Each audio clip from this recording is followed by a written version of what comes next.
I didn't always want to be a teacher.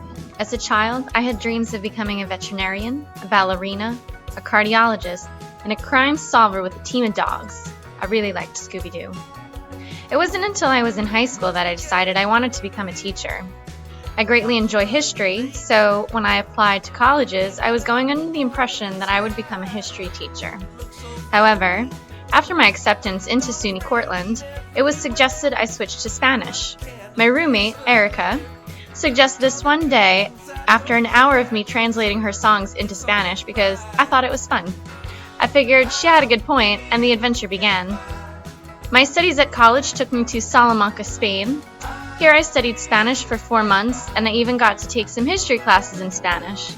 It was here I realized that not only could I teach Spanish, but I will also get to teach history since culture is a huge part of learning a language. I was very pleased and very excited to begin my teaching career.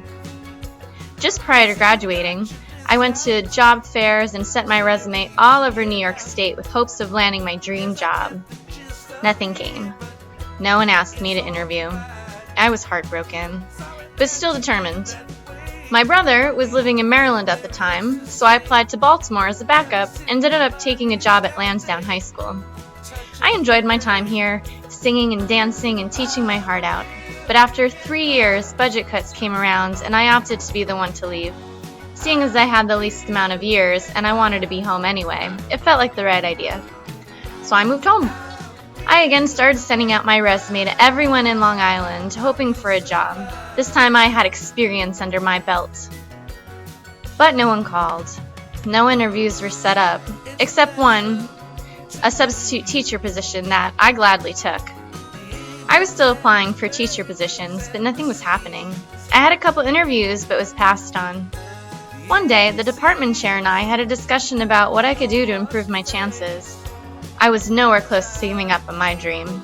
She told me, get another degree and get your master's. You're competing with teachers that are qualified to teach 3 things. You can't stand up to that.